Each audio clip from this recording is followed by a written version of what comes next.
Hi everyone, this is your host Alonso. Thank you for joining us a little bit earlier here. We're almost about to get started. We're gonna wait a little bit for those extra people who are still making their way to our webinar today. In the meantime, I'm very excited for what we have to present today here. And one way that I wanted to get you involved early on is to use a feature that we have here for you today is the questions box. If you make your way there to the question box in the sidebar, and just really quick, let us know where you're logging in from and what are you hoping to get out of the webinar today as a way to welcome you in this live event.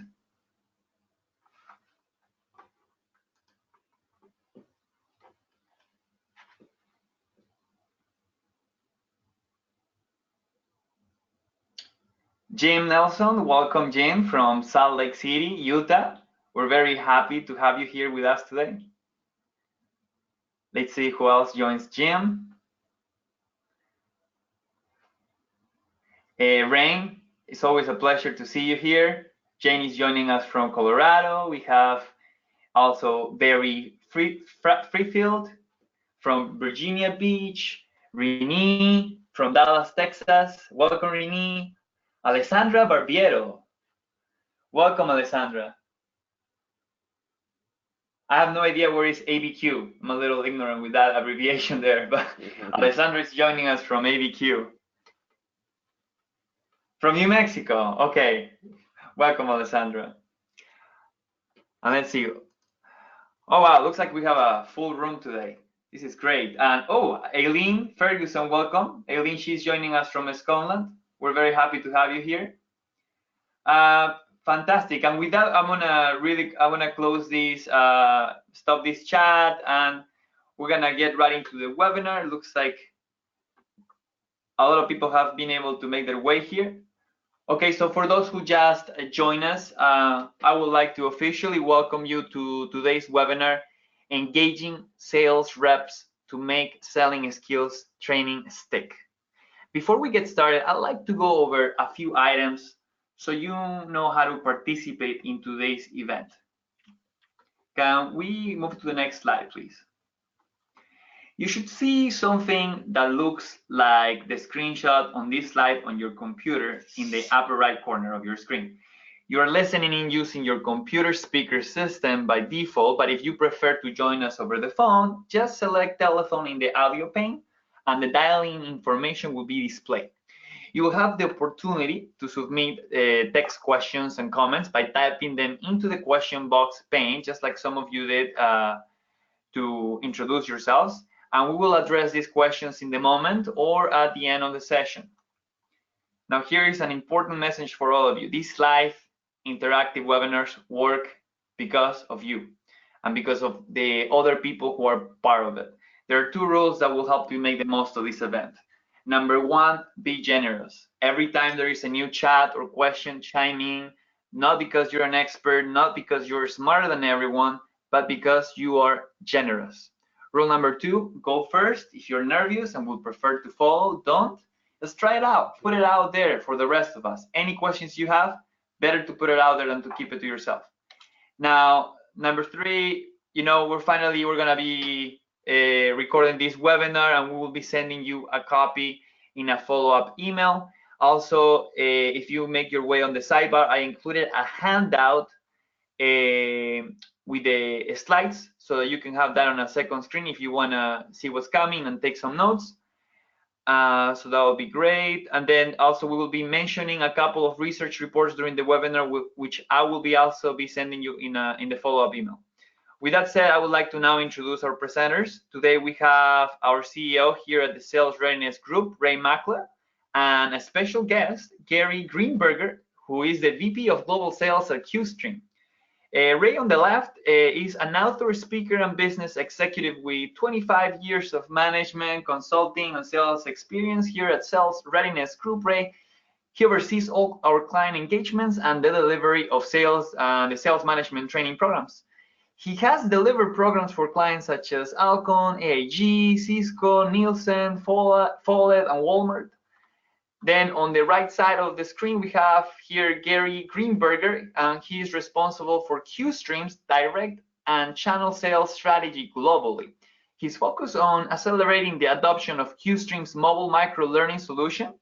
And Gary has a successful track record in billion-dollar and entrepreneurial tech organizations such as Sample6, About Tech firm, Vela Systems, where he contributed to the company's sale to Autodesk, and CTS Space, who was acquired by Sword Group, and Constructware, who was acquired by Autodesk, among some of the highlights on his experience. Ray and Gary, welcome. Well, great. Thanks, Alonso. And again, this is Ray Makela with Sales Readiness Group. And Alonso, appreciate you kicking things off and getting us started. And Gary, I'd like to just extend a special welcome for you joining us today, and just share how excited I am to talk through some of the content we put together. You know, we've partnered with QStream over the years. We share a number of clients, and I was really struck in our preparation here, Gary, how similar we see the world, even though we're coming from kind of different areas of the solution, but how the philosophy and the principles that we share are very much in line. So thank you very much, Gary, for being with us today, and I really look forward to the conversation. Welcome. Thank you. Happy to participate on the webcast. That's great. Well, let's go ahead and jump into it. So, you know, in terms of our agenda today, we wanted to start by just laying the groundwork with a little bit of research we've done, and actually we'll be sharing research both from SRG and from QStream, but start with, you know, why sales training? And I think for this audience, you know, not surprising that sales training is important, but we'll take the salesperson's perspective and talk about, you know, why it's important, and a little bit about the ROI of effective training. And then we'll talk about, you know, what's changing and why there's still some challenges with how we're executing and delivering training in general, I think, within the industry. And then Gary, I'm really interested to get into the 3 C's and talking a little bit about how we shape selling skills to deliver better results. And I know these are areas that QStream is passionate about and really supports and enables with your technology. And it's also very much in alignment with our philosophy here at SRG. And then ultimately we'll talk about, you know, how do we enable sales managers to support that and reinforce and continue to coach after the fact. So that's kind of where we're headed. It's got a great agenda, a lot to cover, and let's jump into it. You know, so we did this survey last year with Training Industry, and we wanted to focus on what skills were most important from a salesperson's perspective, you know, kind of how organizations were investing in training, and make a relationship or a correlation between selling skills and the results that they were seeing within these organizations. So we surveyed a number of different organizations across industries, so close to 300 respondents, and it was really spread across organizational size as well as industry, over 15 industries surveyed here. And we really wanted to ask the question, you know, how were the reps doing in their performance, and how did they view training within their organizations? And so I want to go through this just from a little bit of backdrop, and again, the ROI, but to talk about when training was effective, did that correlate to a difference in outcomes? So when we asked the question about were the salespeople achieving quota, and how long did it take them to ramp up, and also asked the question about, you know, did they view training as effective or not? What's interesting here is we see a decrease or a shortening of the time to be effective. So in other words, the time to ramp or time to quota in weeks, when the training was more effective than those who said it was sometimes or not effective. And even though it may seem like a few weeks, or, you know, in the difference of 7 weeks between not effective and almost always effective, that's a significant impact to the organization in terms of that ramp up time. Gary, I'm curious if this is something you're seeing, and I know, you know, with QStream, you're able to enable that and actually show a correlation to quicker ramp up time. But is that something you've seen across some of your clients as well? It is, and I think it's something that's demanded in today's global sales force, and that is that you get people to hit the streets quickly. And I think effective sales training is an essential part of an onboarding process. Yeah, and it's interesting, until we asked the question and had the data, it's kind of hard to quantify what does that really mean. But, just a hypothetical, if we're looking at $1 million quota for a rep and saying that, at full ramp up, it's 100% of quota that they're on track to meet that, that decrease in time to ramp is actually worth real dollars. And we see, a difference of even up to $67,000 between ineffective and effective. If we're talking about, a partial ramp up versus a full ramp up, we start to multiply that across a team and across the organization. Obviously, the numbers ramp up very quickly. As Alonzo mentioned at the onset, we'll make this report available. If anybody wants it, it's available for download on our website as well, but more of the data and background behind that. But we know, so there's an impact to quicker ramp up. There was also a correlation between training effectiveness and win rates. And so this was interesting because those organizations that were struggling, if you will, actually had a lower win rate than those that shared that they thought they had effective training programs in place. And even though it may seem like a smaller amount or smaller impact, if we start to look at that across the sales team and think about the difference between even a 51% win rate, which is those organizations that said they had effective training, and a 41% for those that had ineffective training, that means we need to add a lot more opportunities into the pipeline. And, we really need to, in this case, doing the math, but 24% more opportunities to achieve the same quota if we have even that 10% difference in win rate. So again, we want to enable the team as effectively as possible. And one of the outcomes we look for in sales training is, can we impact win rates and make that more effective? Again, I'm curious, Gary, any examples or thoughts you have on where you've seen that with your clients? Yeah, I would just reiterate that it's critical. I think when you're bringing on people, you're putting them through an effective sales training program, especially onboarding new reps. The goal here is, can they get on the board within the first 90 days? And if they can, that makes an enormous difference in getting your pipeline built earlier in the sales cycle and earlier in the process is just critical. And to me, the biggest difference is, can you put in place effective sales training with reinforcement of the key concepts? So I could not agree more with that. Absolutely, and we're going to get into the nuts and bolts of how we do that, and some shared suggestions we have on doing that effectively. The last area, just to finish the research and some of the background behind this, is a correlation between better training and increased job satisfaction. And this one is a little more subtle, but in the age of, it's really hard to find good reps these days, and it's hard to hang on to sometimes even our top performers because they're getting pinged every day by your competitors or others in the industry. And so we know there's a correlation between satisfaction and retention.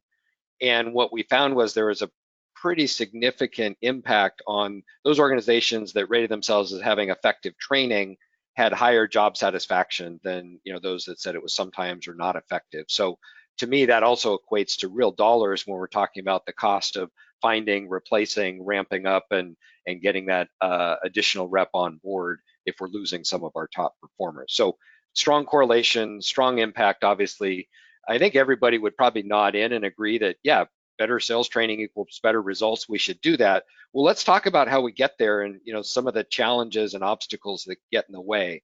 So we're going to get into a little bit of what's changing and why there are some challenges. But one of the things, Gary, as we've talked about, is we love to get the input from our audience. And so I'm going to go ahead and open up a poll here. And what I'd like to do is just get everybody to respond, if you will.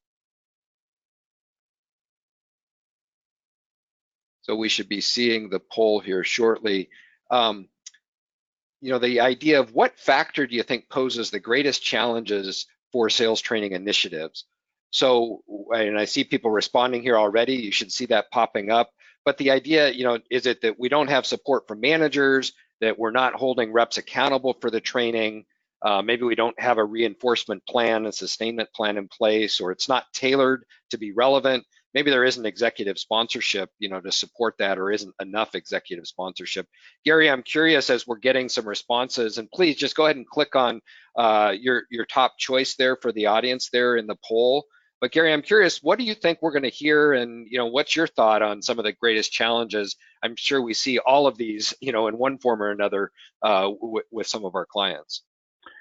Yeah, I mean, if history is accurate, what we hear from our customers is, a lot of times they're just, number one, there's not a lot of great communication, so it needs to come from the top. So executive sponsorship, I'd point out, is critical. I'd point out that we hear often that there's great content. However, it's not reinforced post-traditional training. Hear that quite a bit from our customers. And I think, holding people accountable, I would just say, is the training providing coaching actions? Is it providing data-rich metrics that can allow managers to focus on some of the areas where the sales reps are struggling? Those are things that we hear from our customers every day. Yeah, absolutely. And I think we've got most of the respondents coming in here. We've had it open for a few minutes. So I'm going to go ahead and close that and broadcast the results. And, I think, Gary, to your point, and we'll share this, should pop up here. Are you seeing the results there on the screen? I am. Okay. So, it's interesting that there's a cross section, because I think it's kind of hard to choose. The top response here is we're not getting support from managers, but also that we're not holding reps accountable, that training isn't tailored, and then followed by, little or lack of sponsorship. So I think we see all of those across the organization. But if we're thinking about the manager's role, and this is very consistent with what we'll talk about for coaching later, we've got to get the managers involved. We've got to have them involved in the reinforcement. And then, almost 60% of our responses are either no support for managers or not held accountable, which I think speaks to the ability to have that plan in place after the training to make sure we're really getting the results, right? So any comments or thoughts on those results we're seeing? No comments for me other than it's very consistent. And I think, my heart is always been with the sales reps, since that's where I started. And I think if we're going to hold them accountable, we got to provide them with the tools and the technology that can help them. And I think that's what we're trying to do with QStream. And I think the data that's presented here seems to be spot on, in my opinion. Yeah, well, and again, I appreciate everybody responding here. It's always good to get their input.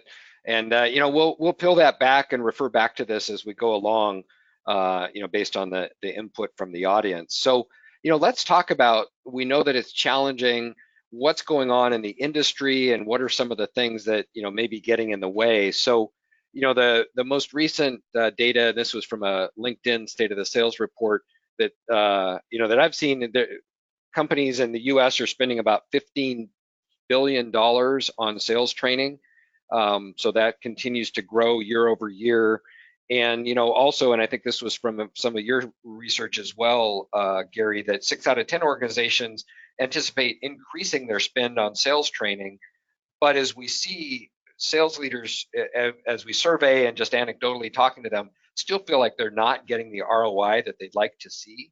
And that, we're spending literally billions of dollars and not getting the results that they're looking for. And that's really what we're trying to address. And what we hear is, behaviors aren't changing, the training didn't stick, maybe there isn't a measurable way to see if there's an increase in sales. And those are some of the things specifically that I think we can address, both with better training and reinforcement, and leveraging technology and tools like QStream, as we'll get to. Any general comments or thoughts on, kind of the trends and what you're seeing from organizations as well? What I would say specifically is, not only do I agree with the information delivered here, it is about changing behavior. And I would say most importantly, people need to focus on proficiency. I think it's a really underrated metric. And when I talk proficiency, what I mean is changing behavior and improving skills.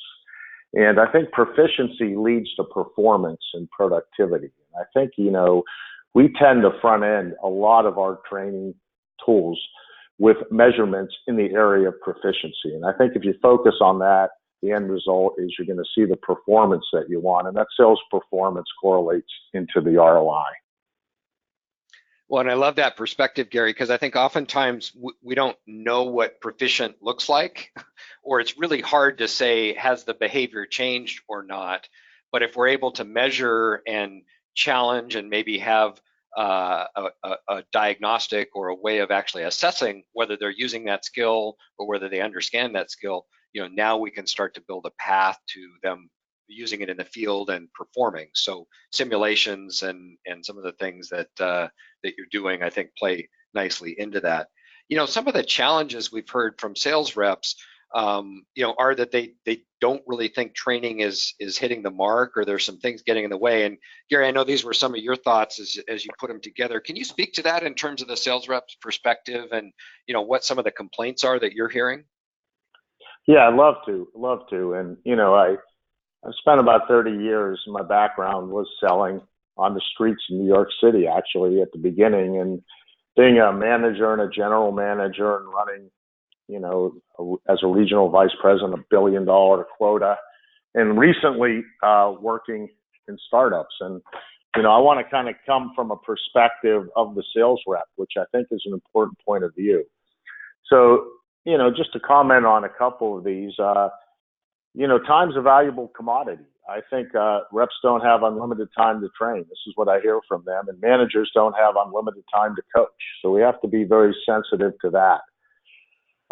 Hear often from most of our customers, the standalone one-off training events just are not effective. And I agree with that. It's can't be a one and done process. I think it's got to be a continuous process, even for the most tenured reps. And we tend to look at things as an annual program, just like you would annually budget or annually set quotas. I think training has to be looked at in a 12-month increment. Not being engaged in advance, huge problem that we hear from reps. It needs to be a cross-functional process, a team sport. It's not an individual sport. You really have to collaborate with your key people, and you really have to communicate. I think to that point in the poll, it has to start coming from the executive down. And when that initiative is important to the executive team, it's important to the reps. The generic content not being valued, just a very, very important point. It has to be specific. The training that I think is the most valuable from a sales rep's perspective is a training that's specific to the business objectives, specific to the goals, and ties an ROI into it. I think reps are attentive to that. And then finally, I think the traditional types of training without reinforcement, just not effective. And this is, I might add, this is not a rep problem. This is a science problem, brain science, that people just are going to forget 80% of what they learn in 30 days. And we power hose these reps with information. I think we have to be sensitive to the fact that there has to be some level of reinforcement that follows up this training. And the reinforcement has to focus on the gaps and has to provide managers with areas to coach to. So I think it's a joint issue, and I think there are solutions out there that can be effective. No, I think extremely well said. And I think we're seeing that in different ways kind of manifest itself. I think even with, whether it's millennials or, kind of new people, new individuals entering the workforce, there's less tolerance for sitting, for 2 days in a classroom. And, for better or worse, it's like, okay, being force fed, or as you said, the power hose approach isn't going to be effective. And while as a facilitator, I still love being in the classroom, and I think it's a great way to kick off and really practice key skills, but that by itself isn't enough, and it needs to be followed by micro learning and other ways of chunking up the content and having it available just in time, right? When we think about how is learning changing, I think people want it to be accessible. They want to be able to follow up over time, just like they would go to YouTube and look at a video on how to do something, in their personal life, they want to be able to have access to that and continue to practice the proficiency. So I think, we're hearing it loud and clear, and the goal is, how do we address that? And let's get into that, because I know you have a framework and it's very consistent to how we think about a implementation plan and really a complete training system, broken down into the 3 C's, as you characterize that. So, at a very high level, that idea of collaboration at the front end, customization and tailoring the content, and then continuous learning as an ongoing process and reinforcement. So Gary, maybe you could speak to that, as well as some of the research you've done around emerging trends and the background from a QStream perspective. Yeah, I'd love to. It's it's near and dear to us. QStream and a association, SMA, Sales Marketing Association, we commissioned a study just recently to analyze trends.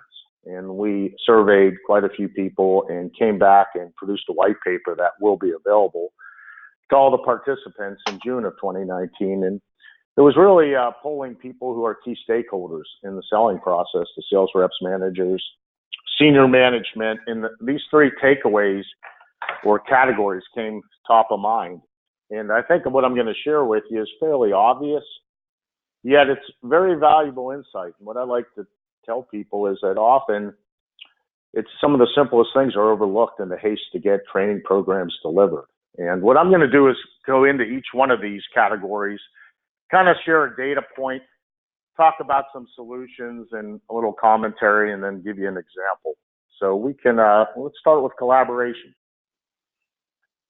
So when we go to the data, here's what we find. And I think it's important just to look at the data. Firms that develop training objectives through manager and salesperson collaboration, they outperform. So we see training effectiveness 9% higher. We see objective achievement, sales objective achievement is 16% higher. So we know it works. And what are the solutions, if we go on, that we can bring to the table? On the next slide, you'll see that here's a few examples of how I would address this and how we like to look at addressing this. And I mentioned this earlier. Cross-functional collaboration is a must to support the sales process. Often overlooked, shockingly. You got to demonstrate trust by showing sales reps that their voices are heard. And the third point is, collaborative learning helps engagement. And engagement is critical. So just a little commentary on this, you want to engage the top sales performers. It's critical too. Once you get their buy-in, and I've been doing I run a lot of sales training programs for my own team, and I'm guilty of a lot of the issues that we're talking about. But when you get your key performers involved, everybody falls in place, and it becomes very relevant and very effective. Training ought to be focused on the team goals that directly support the sales revenue goals. So, another thing about collaborating is make sure that, we're focused on the goals that are being delivered at the beginning of the year, and that the training is helping people achieve those goals. We're real big about making the learning process active. So, when I say active, I mean active versus passive. That we want to encourage comments. We want to encourage competition. We want to encourage feedback. So we see all these things, and let me just tie it all together with an example. If you were in a position where you wanted to release some training on some new product functionality, we do that all the time in our company. I think the important thing is that you're selecting a sales, marketing, and a product cross-section. Vet the content. Don't be so quick to get it out. Vet the content. Make sure you get a reality check that's validating that, in fact, this training is going to hit the hot spots before you bring the team in. So any comments on that, Ray? No, I think it's very consistent with what we see. And I think having that upfront process to align it both with the business objectives as well as to get the context of the sales team so that we can make it more relevant. And whether that's the facilitator being able to use the language, whether that comes out in role plays and case studies that are being incorporated into the training. As a training organization, we know we've met the mark where they look at this and go, well, I just had this situation last week, I'm struggling with this right now, or, oh, I thought you were one of us, I thought you were an employee, you understand our sales process so well. So, that's kind of the bar we strive for, but it comes out in all sorts of different ways, whether it's in the materials, whether it's in the engagement. And, it is a bit about change management as well, that if they're involved, if key reps and managers are involved, they will be more likely to support and sponsor the program. So I think getting that involvement up front is really critical to creating that wave that we're looking for to be able to actually make the change. So we had a couple of questions that came in about designing a program. One, what does that upfront engagement look like? And I think we shared some examples, but for us, that typically is interviews, kind of understanding the stakeholder initiatives. We have a pre-training questionnaire that we go through, as well as potentially riding along or at least understanding what a typical day in the life looks like. And I always like to understand, what are the top performers doing right that we want to replicate and reinforce, and where are people struggling, right? What are people not doing, and what are we really looking to change as a result of the training? So those are some of the things we do in advance. And then there was a question that came in about, how do we engage new reps as well as more advanced reps? And I think there can be value in having them together because they share best practices and engage. But again, as a facilitator, I really want to know who those senior people are in the room and leverage them for their expertise and acknowledge the experience they bring, and really bring them into that environment so they're not hostages, if you will, sitting in the back of the room with their arms crossed. So I think there are definitely techniques that we can use. But let's keep going on, because I think some of that will come out in the other components we're talking about. Great points though, Gary. Let's talk a little bit about customization. So that came up as a critical component in your survey, and I think it's something that we feel very passionate about as well, that generic programs really don't meet the mark. Maybe you can talk more specifically about the research and what we do about that. Yeah, and when we're referring to customization, I think it's obvious we're talking about the content. And the data point I wanted to bring up is customized training versus generic has an overall sales training effectiveness 40% higher. So, no great surprise here. This isn't a great news flash, but customized training works, and it's quite important. Let me give you a few solutions and talk to you a little bit more about that with a little bit of a narrative. So if we go to the next slide, it has to be focused on current business objectives and outcomes. And I'm going to talk a little bit more about that. It has to be relevant to the salesperson's job responsibility, or they're going to tune out quickly. And it has to be aligned to the customer problem and needs that you're trying to solve. So people ask me all the time, and I think at QStream we're pretty consistent, that what percentage needs to be customized.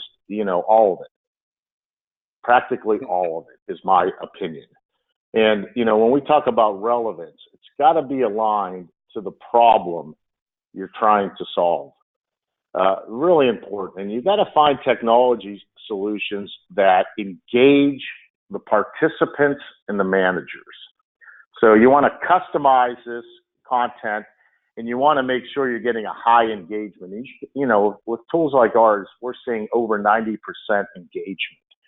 And let me give you an example of what I'm talking about. Say you're trying to roll out a new product line to a small and medium-sized business. That's the targeted market.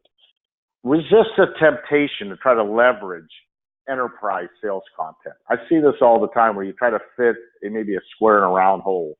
And you got to start to ask yourself, and I'm speaking now to people that are in training, and I have a tremendous amount of respect. I think it's a big challenge, and you're getting pushed and pulled in a lot of different areas. But you got to ask yourself, is this content that we're going to deliver, is it applicable to the targeted customer? Is it focused on the appropriate dollar value of the product that we're going to sell? Is the sales process aligned with the targeted customer audience? And these are the mistakes that I see when you attempt to use generic content to try to solve a very specific company problem. And every company has their own unique way. So, Ray, those are my comments. I didn't know if you wanted to add a little color to that. Well, it's very consistent with how we approach that customization process. And I think I just wanted to clarify, it doesn't mean starting from scratch to build a custom program with every component, because frankly the time and the cost associated with that becomes prohibitive. But what it does mean is taking those core foundational concepts and then making them very relevant based on the outcomes, the objectives, and the salesperson's perspective. And we also try to have all of our programs focus on real opportunities and have the participants, whether it's a salesperson or a manager, apply it to a real life situation, apply it to their own team, or apply it to an account and an opportunity. So they're applying those skills not just in a case study or role play, but also to their real day job, because nothing's gonna make it more relevant than saying, okay, now how am I gonna apply this on Monday? How do I prepare for this next meeting I have and put it into that context? And I think we can reinforce that as we go along. So absolutely, I think it's critical to getting that adoption and acceptance of the change that you're trying to target. So let's continue on here. The last piece, the last C, if you will, is that continuous learning. And we know that one and done does not work, is not successful. And I guess the challenge is we've known that for a while, but yet it still keeps happening, or we haven't necessarily solved that as an industry. So love to get your perspective both on some of the research as well as some of the key takeaways on how we address that. No, thank you. And I think I'm as guilty as anyone. So, I stand here, and raise my hand and say, at times putting my sales organization through, one and done type training and expecting fantastic results. And, continuous learning, it's a long process and it's a journey, as I say. And in firms that continuously deliver training and development content, they outperform other firms. And I think the statistics are, speak for themselves. 21% greater objective achievement, 45% higher sales effectiveness. So a little narrative around this, and this is again 30 years versus 30 years of my experience, is you got to embrace this as a long journey. If you don't use it, you're going to lose it. I mean, there's just no question about it. So you got to have this constant reinforcement of selling skills, constantly forcing the message out.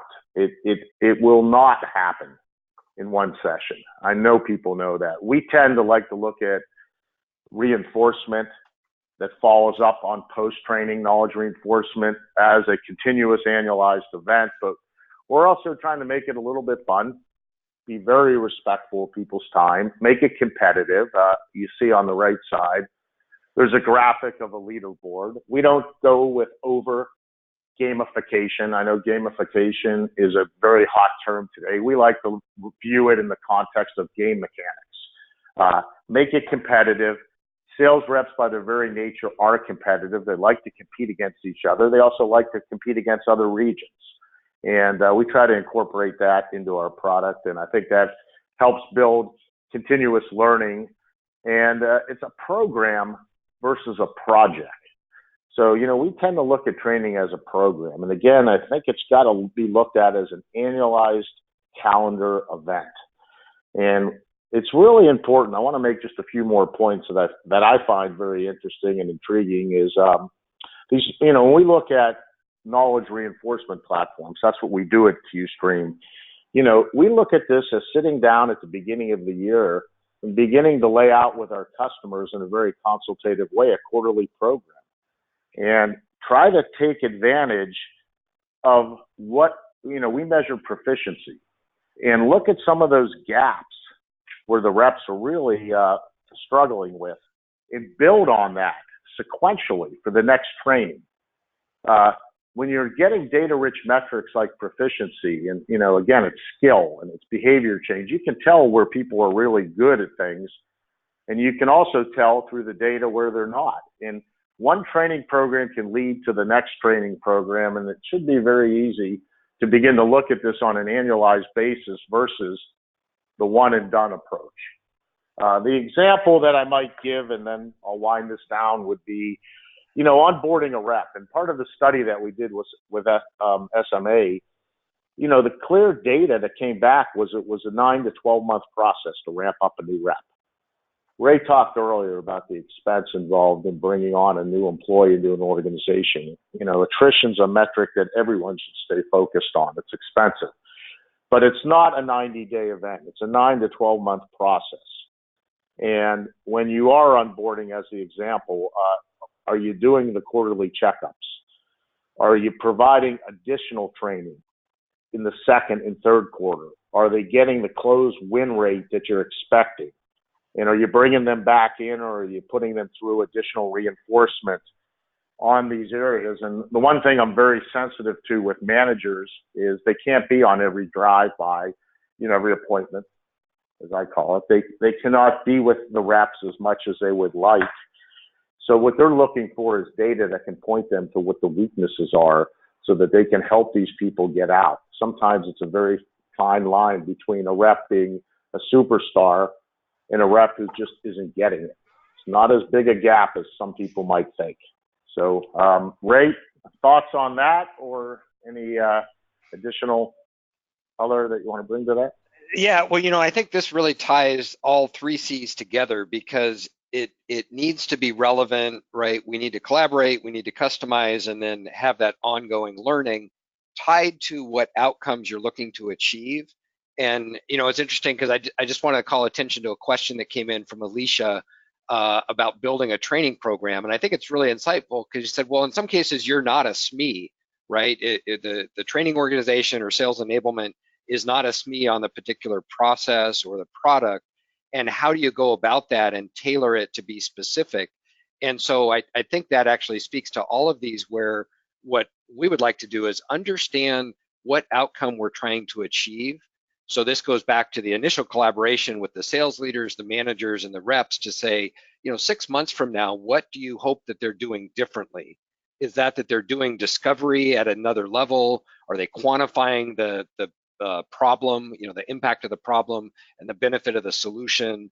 Are they handling objections more effectively? Are they negotiating and discounting less? What are those things we're looking to achieve? Now let's incorporate that into the key learning objectives. And from your point about continuous learning, let's make sure we're challenging them, we're reinforcing those skills, on an ongoing basis, which then you can look at, are they performing at that level? How are they doing competing with each other? And what's really nice about that is you then provide metrics that you can go back to leadership and say, well, we're really nailing these areas, and here's some areas they're still struggling. Those are good opportunities for coaching and follow-up. But I thought that was a nice question, kind of tying together all the components, and really speaks to why we need to do that upfront work and then build that into the continuous learning as well. So let's continue on, because I think it also leads to this final area about the manager's involvement. And really, this could be a 4th C, if you will, around coaching. But enabling the managers to go from just being a deal review or maybe an opportunity coach to really being a skills coach and a personal coach. So I know there's a lot of research around better managers equal better results, but maybe you could speak to that as well, Gary, around how do you help the managers diagnose, and what's the benefit of them being able to diagnose and address those skill gaps? Yeah, great point. And how we would address it, and how I would specifically address it, is it's not easy being a sales manager with all the pressure in the day-to-day to always understand what are the gaps. It's not easy. You have to have good objective data that can lead you to that on your people. And what we try to provide with a training program, and with us, it's knowledge reinforcement post-training, series of scenario-based questions that, measure proficiencies. We try to provide the manager with a specific, quantifiable data set that tells him, this is where you're not strong, your people aren't strong, this is where there's an area for improvement. So, I guess the overarching theme that I have is that managers are very open to this information. It's just that a lot of training is very passive versus active. And what I mean by that is they're just pushing information, but you're not able to measure whether people are actually retaining that information. And you need tools that can provide you with that data. And we're going to show you in a couple slides some examples where you can go very specific into a particular topic that they might not be getting, like negotiating skills or something like that. So I think that, the theme is managers need tools, technology, data to be able to help them get reps, get their regions up and running more effectively. Absolutely, and I think that's a combination of having the skills and then, as you mentioned, having the data and analytics, right, to know where to focus. We think about sales coaching as creating that coaching culture, right, the mindset of a coach, asking questions, actively listening, assuming best intentions, right, instead of a telling and yelling, it is more of a collaborative or coaching approach, at least to focus on those skills. So I think that's a foundation.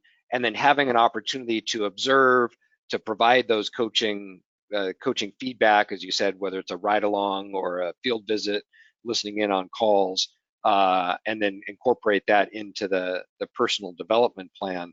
But that all kind of requires that they have some skills to be able to do that, and also they have information about where to start. What we do know from our research is that better managers tend to outperform, their teams tend to outperform others. And this was from another survey that we did with Selling Power, where we tried to equate what are managers doing differently in high performing sales organizations, those that are achieving a high percentage of the quota. And not surprisingly, those that were spending more time coaching tended to outperform the others, and they were more likely to spend time investing. The organizations were investing in their managers as coaches, so they were twice as likely to participate in some type of sales coaching program. So we understand the benefit of doing it, and I think the question is, why does that get in the way, or what are the challenges there? So we'll have one more interaction from our audience here before we wrap up, Gary. And what I'd like to do is have people use that question area in their window to just chat in a response to this. What do you think are the most common reasons managers don't provide their reps with enough coaching? If you kind of accept the premise that we could do more, we could do better job of coaching, why isn't that happening? So if you could, please type in your thoughts. Why doesn't that happen? And I'll just read some of these as we go through. And Alice, I love your response because it tends to come up in every single workshop we do, which is managers don't feel like they have time to coach, right? Because it's a little bit like boiling the ocean. They don't know where to start. So that's really a great input, and we'll address that. Matilda said they don't know how to coach, so they don't have the skills. Alice mentioned that as well. Matilda also mentions they're working as producers, so we see that they're a player coach, but they're spending more time playing than coaching. Maybe they don't feel comfortable. That's a Vinja, sorry. Even though they might have the expertise, but they're not comfortable doing it. More comments about don't know how from Deborah and Samuel. They're interested in providing feedback as they travel, but they don't follow up later. So I think we see that pretty consistently. Some really great responses coming in from the group here. I guess, Gary, any thoughts or kind of common themes here that you're seeing, or does that resonate with what you would expect? Yeah, it completely resonates, and it's consistent with things I've heard over the years, and it's consistent with when I was a manager. And I think a lot of times maybe the question is, if you do have someone in management, where do I focus my time coaching? And to me, it's you got to point people to specific areas. And I always use the line, if you can't measure it, you can't manage it. But if we can help put some of these managers in a position where they have specific data points on a rep, I think it will help them. Now, there are going to be managers that struggle with coaching, and if they're being utilized as a player coach, that's a whole nother challenge. But the one thing that we try to do at QStream, and the one thing I encourage managers to do, is get very specific in the areas where people need help. And if we can provide a set of data that helps pinpoint that, you can be much more effective. Absolutely, and I think that really speaks to how can we prioritize our time. And I always say, if coaching is one of the most valuable commodities you have, how do you allocate that commodity, that resource across your team, and how do you know even where to start? And I think oftentimes, especially for new managers, it's a bit overwhelming, and they often spend time with those who are struggling the most, which ironically isn't going to give them the best return on that coaching time. They may need to retrain that person. They may need a performance improvement plan. Maybe that person should be working in a different position, but we can coach them till we're blue in the face and we may not get there. Where if we can move the middle and also focus on our top performers, making them even better, that's going to be a great impact. So oftentimes we don't really know where to start, or we don't have the data, to help us there, which is something we'll touch on briefly. So great responses. There's just really good input from the audience. I appreciate that. These are common things we've heard. They don't know how to coach. They're not spending time with coaching the right reps that are going to give us the biggest return. They don't have that coaching process, as we heard from a number of people, or even, coaching is seen as remedial, or it's only done when they're on a performance improvement plan, as opposed to something that's sought after, that's seen as valuable and positive in the organization. And I think we heard from a number of people overlaying all of these as they don't have time because they haven't made it a priority. As Stephen Covey talks about, it's important but not urgent. And things in those categories like coaching and training and strategy, we need to make time and carve time out and put it on our calendar and protect it, because the urgent is always going to come into play. But we need to have that booked on our calendar in advance, or we need to have the discipline to say we're going to spend X amount of time doing it, or it's not likely to happen. So I think we see, a lot of those challenges come up, and helping them, thinking about, well, where can a manager get insights and how do they prioritize the time they're coaching? I know QStream then can provide a lot of input and analytics around that. Gary, maybe you could speak to the heat map here and some of the tools that a coach can use then to better prioritize the coaching that they're doing. Yeah, perfect segue. So, and this just hammers home the earlier points that, think about this. You have a wonderful training session. Maybe it's on site for a couple of days. You follow up with knowledge reinforcement, focus on proficiency, in the particular area of what we call a QStream challenge. And then you get these beautiful dashboards. So we tag these dashboards by topic and by region. So, maybe in this particular case, we were doing a deep dive and really asking a lot of questions around discovery and qualifying, et cetera. And what we do is we take a look at their initial proficiency, their skills, and then when they finish this knowledge reinforcement program that we put out, where are they at today? And what this helps, and I think this goes specifically to the manager, and we can drive this down. This is looking at it from a regional perspective. We can drive this down to a rep perspective. And what we can do, for example, is say, overall, not great in the qualifying area of the selling process. Not good. Now, we're better. We went from 50% on average to 64, but it's still an area that we need to focus on. And in particular, we can look at the data set and say that South America in particular is at 51%.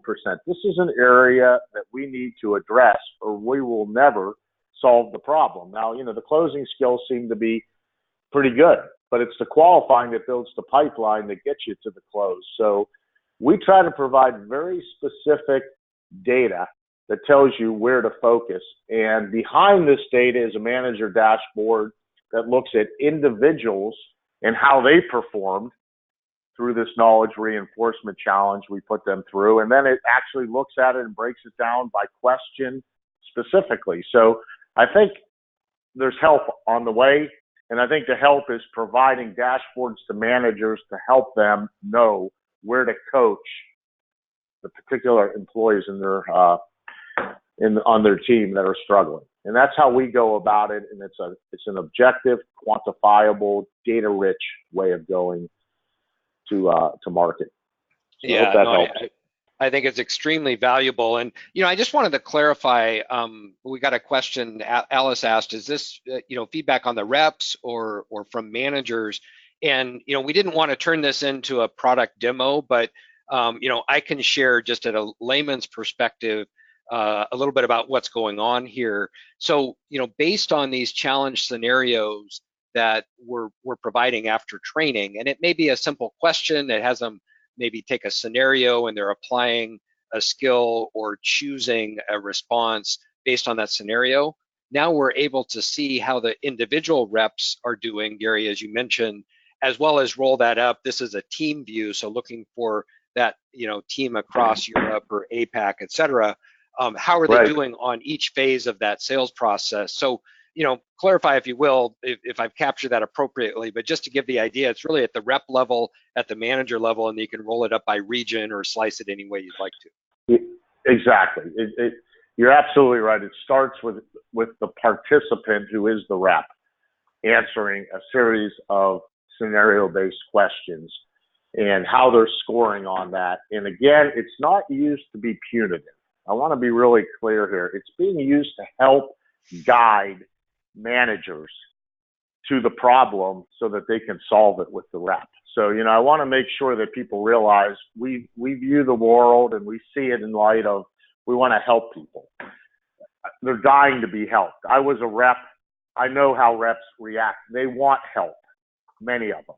And it's just getting the manager to connect the dots with the rep. And it starts, as Ray said, by gathering data from an individual participant who happens to be a rep and rolling it up and being able to provide insight. And that's all we're trying to do, is provide valuable dashboards and insight. So yep. That was right on, Ray. No, absolutely. And I think what's really interesting is the science behind just that reinforcement process actually helps them learn and helps them apply those skills and change behaviors. So it's not like just doing a knowledge check or a quiz at the end. It's an ongoing process where they're getting the questions multiple times in different order. They're responding to that, and just through that process, they're able to reinforce those skills. And I think that's really innovative. So just in the interest of time, the only thing, real quick, I know we're running out of time, but we've studied the science of it, and it improves retention by over 170%. We know that as a fact. Yeah, that's extremely compelling. And I think the participant satisfaction is very high as well because of the way the scenarios are built. So, just as a few key takeaways, and we'll turn it back to Alonzo and see if we have any other questions. We're happy to take questions offline as well. But, what we tried to do was just talk a little bit about training and how to make it effective, and specifically around collaborating, customizing, and having that continuous learning built in, and some of the things we can do both from a training and a technology standpoint to reinforce that. And ultimately, from a coaching standpoint, how do we enable the managers, right, to be better coaches and teachers, if you will, to be able to continue to focus, because the training organization is never going to have a broad enough span or large enough reach, right, to be able to ongoing touch all the participants. We need the manager's involvement there. So I think that's critical, in giving them the data to be able to leverage and show the results. So any other parting thoughts, Gary, kind of wrap up or key takeaways that you'd like to share with the audience? No, I'd just like to thank you very much for inviting me onto the webcast. My comments, if anything made sense, resonated, take a look at QStream. We're here to help. Absolutely. Well, Gary, I'd very much like to thank you for your participation. Always enjoy collaborating with you and with QStream. And as we said, we definitely share a lot of the same philosophy and principles, and it's great to collaborate and come at that from a little different direction, but with the same outcome in mind. So thank you very much. With that, Alonzo, I'll go ahead and turn it back to you. I know you have the questions. They can also talk about how they can get the slides or follow-up materials, and we'll go ahead and wrap up. And thanks to the audience for your participation. Great input today. Thank you very much. Thank you, Ray and Gary. And yes, we have one question, but we're almost at the top of the hour, so if we can keep the answer as concise as possible, that would be great. Mohammed is asking, how do you measure training ROI linked to organizational performance? Yeah, so, and Gary, I'd love to get your thoughts on this. I mean, I know showing proficiency and then being able to correlate that with how the team is doing is a really compelling combination, right? To show, yes, they've mastered it, and those teams that are mastering it are actually performing at a different level. You know, it takes a bit of organizational maturity to be able to understand those metrics and tie together, but maybe you could share just briefly if you've seen examples of that. You nailed it, Ray, and that's what we try to do is we try to take proficiency, quantify it, and then correlate that proficiency to sales performance, which is usually information kept in the CRM. So we take our data and try to correlate it to how they're actually performing from a quota perspective. And if you tie that together, it's very easy to come up with an ROI. And I think that is the last mile, as they say, that needs to be connected. And if you do that, then you can easily go back to senior management and make the case that sales training, knowledge reinforcement is leading to the end result in higher performance. That's exciting. Like you said, that is the end game, and that's an exciting development. So Alonso, back to you. Yeah, fantastic. So with that, you know, we're gonna go close the Q&A. Anybody wants to follow up with us or has any questions, our contact information is in the slide that you're seeing right now. A couple of announcements before you leave. To learn more on this topic, again, don't hesitate to contact us. Finally, there is going to be a short survey showing up as soon as I close this webinar. We appreciate any feedback that you may have for us. We're always continually trying to improve this program for you and deliver the most value that we can. Finally, thank you so much, Ray and Gary, and everyone who has joined us and participated today. Thanks, everyone. Have a great day.